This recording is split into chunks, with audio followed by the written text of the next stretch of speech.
ओम शांति। आज 3 फरवरी 2022 की मीठी मुरली सार की मेन पॉइंट्स हैं। बाबा ने कहा, मीठे बच्चे सदा इसी रुहाब में रहो कि भगवान हमको वापस ले जाने के लिए आए हैं। रुहाब अर्थात रूहानियत।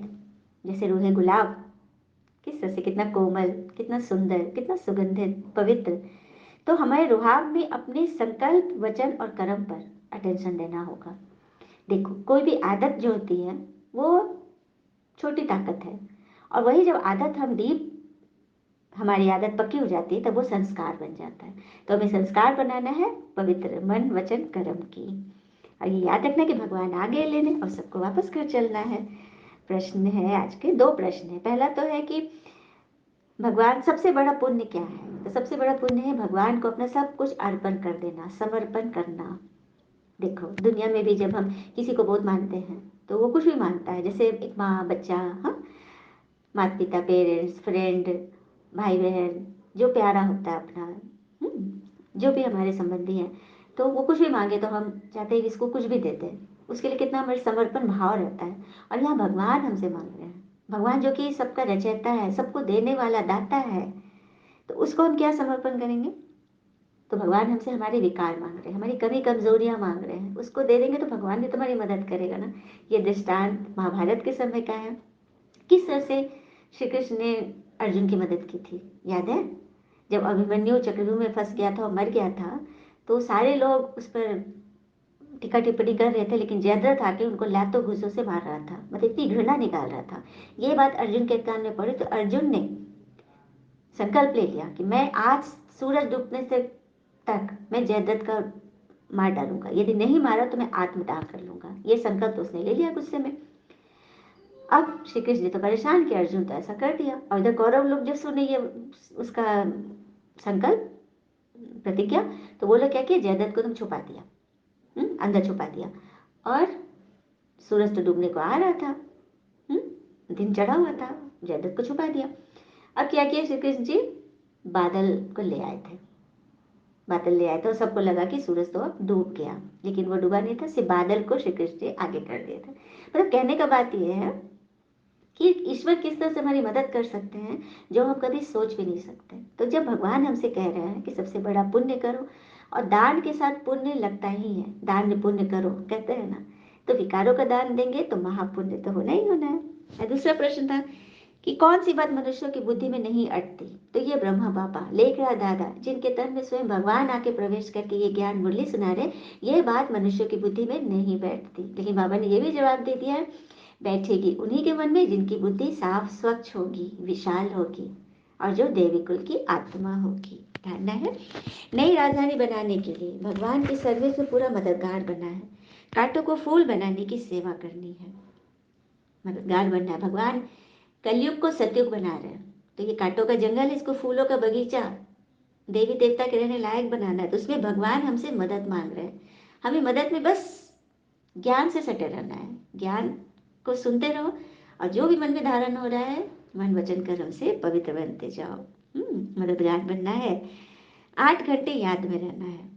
8 घंटे गवर्नमेंट की सर्विस भी सारे दिन में बच्चे करते हैं ना, बाहर भी तो किसी को टूरिंग जॉब है, कुछ है, लोग करते हैं गवर्नमेंट की सर्विस या अपनी कंपनी की सर्विस जो प्राइवेट में है। तो यहाँ भगवान कह रहे हैं 8 घंटे सर्विस, अर्थात हर कर्म करते याद में रहो, हर कर्म करते। अब जैसे हर कर्म करते भगवान को याद करने की हमें विधि बात मालूम है। जैसे कि चलो खाना बना रहे, भगवान आपकी याद में बना रहे, झाड़ू लगा रहे हैं, बर्तन धो रहे हैं, हर कर्म में, कहीं बाहर जा रहे हैं, कहीं स्कूल जा रहे हैं, कॉलेज जा रहे हैं, बाजार जा रहे हैं, भगवान के साथ लेके चलो, भगवान की याद में चलो। तो ये जब कर्म एकदम संस्कार बन जाएगा ना, तो कोई भी विघन आएगा, प्रॉब्लम आएगा, तो सबसे पहले किसको बताएंगे हम? क्योंकि जिसको याद करने की हमें आदत थी, है ना, बड़ी बात। तो बस ये संस्कार पक्का, तो हमारे हर कर्म समस्या बस क्या बन जाएगी ना, पहाड़ जैसी समस्या है, वो बन जाएगी रुई। और रुई को क्या करते हैं, ग्लो एंड फ्लो। तो ये संस्कार पक्का है। फिर बाबा ने बोला, विनाश व मौत से हिचकिचाना नहीं है। विनाश, लास्ट समय, परिवर्तन से हिचकिचाना नहीं। और मौत किस तरह से कब आ जाती है, क्योंकि कहते हैं ना कि व्यक्ति का कद कितना भी बड़ा हो, लेकिन आने वाले पल को, वो कल को वो नहीं देख सकता। चलिए एक छोटी सी कहानी सुन लेते हैं। एक बार श्री विष्णु जी गरुड़ पर सवारी होकर शंकर जी से मिले, कैलाश पर्वत गए। तो वहाँ गए तो वहाँ कैलाश पर्वत की छटा में खो गए, उसकी सुंदरता में, मनमोहक में। तभी उनको एक बहुत सुंदर रंग बिरंगी पक्षी दिखी, एकदम अद्भुत। अगर उनको दिख लेगा, विष्णु जी तो अंदर चले गए, मीटिंग चल रही थी सभी देवताओं की कैलाश पर्वत में, और गरुड़ जी चिड़िया को देखने लगे। तभी वहाँ पे यमराज आए, यमराज भी शंकर जी से मिलने आए। तो यमराज जब अंदर घुस रहे थे, उसने भी वो पक्षी को देखा और एक टक कुछ सेकंड के लिए देखते रह गए पक्षी को, और गरुड़ चुपचाप देख रहे थे। यमराज अंदर चले गए। अब गरुड़ के मन में भय हो गया कि यमराज इनको देख रहा है तो जरूर इसका अब अंतिम समय आ गया है, तो क्यों ना मैं इसको बचा दूं, एक पुण्य का काम कर लूं। और गरुड़ तो पता है कि कितना तेज उड़ते हैं, तो वो उस पक्षी को लेकर हजारों कोस दूर, एकदम नदी नाला तालाब समुद्र के आगे एक चट्टान पे जाके उनको बिठा दिया। और मन में समझ सोचा कि हाँ, यहाँ पे तो यमराज जी इसको नहीं देख पाएंगे, तो बच जाएगा। और वापस आ गए, खड़े थे दरवाजे पे। तभी सब देवता लोग निकले, यमराज भी निकले।